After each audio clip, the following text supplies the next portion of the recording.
You only really need to get to know and understand a character when you're writing about him or her, and when you hear her speaking and you know what they're thinking in terms of the story, and they become like real people to you. I mean, to me, they become very real. I spend 12 months in the writing process with these people. They don't really exist except for in my head, but to me, they become real people. Von hinten betrachtet tanzte ihr dunkler geflochtener Zopf auf dem kleinen Rucksack und ihr zartblaues T-Shirt hob sich leuchtend von ihrem tiefbraunen Nacken ab. Die langen Beine, die aus den Jeans-Shorts ragten, bewegten sich federnd und rhythmisch. Alles an ihr strahlte Energie und athletische Jugendlichkeit aus. Sie wirkte lebenslustig, gesund und zielstrebig. Bis sie plötzlich stehen blieb und einen Blick über die linke Schulter warf. In diesem Moment zerstob die Illusion, denn aus ihrem Gesicht sprachen Angst und Erschöpfung. Sie hatte keinen Blick für die beeindruckende Schönheit der Stadt im weichen Licht der aufgehenden Sonne. Ihre Augen suchten wild und panisch nach einer Bewegung in dem hohen Feenbos hinter ihr. Sie wusste, dass sie ihr auf den Fersen waren, aber nicht wie dicht. Sie atmete schnell und flach, vor Anspannung, Schrecken und Furcht. Es war das Adrenalin, ihr übermächtiger Lebenswille, der sie zwang, weiterzulaufen, immer weiter, trotz ihrer müden Glieder, des Brennens in der Brust, der Dumpfheit nach einer schlaflosen Nacht und der Verlorenheit in einer unbekannten Stadt, einem fremden Land, einem unnahbaren Kontinent.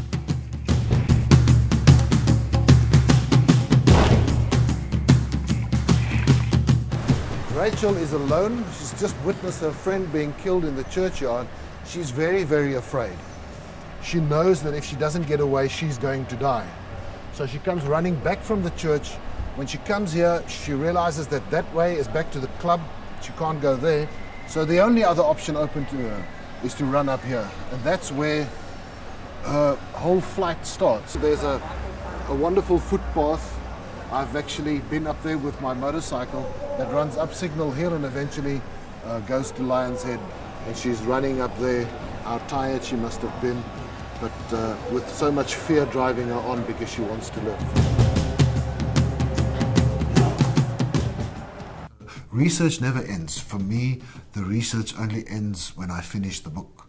But during the whole process of writing, I continue to do research. What is great about that is that when you discover something new in your research, then you get ideas for the story as well, and you actually take that and it makes the story take an interesting turn.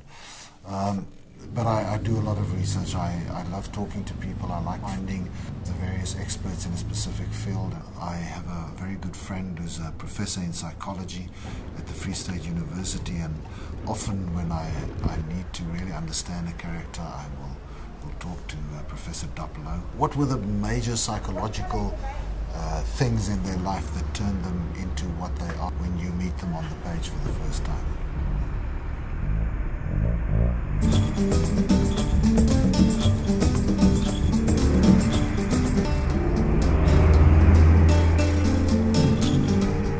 I remember in the days of apartheid feeling ashamed of my country.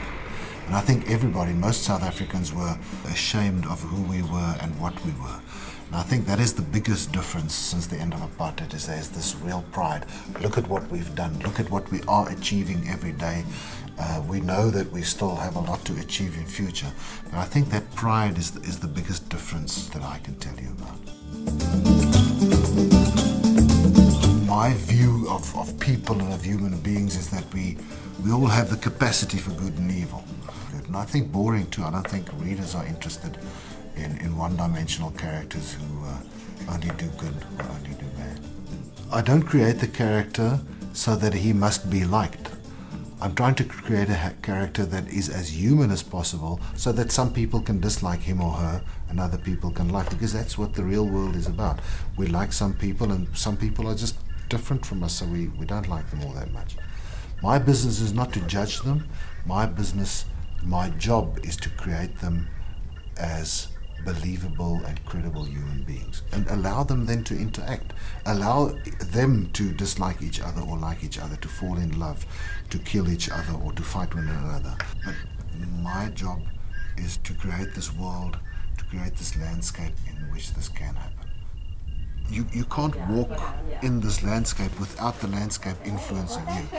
And I like to think that the landscape becomes another character in my books, and a character with a very strong personality. In a car you just go, but in a motorcycle you are immersed in the landscape, and that is something that I love.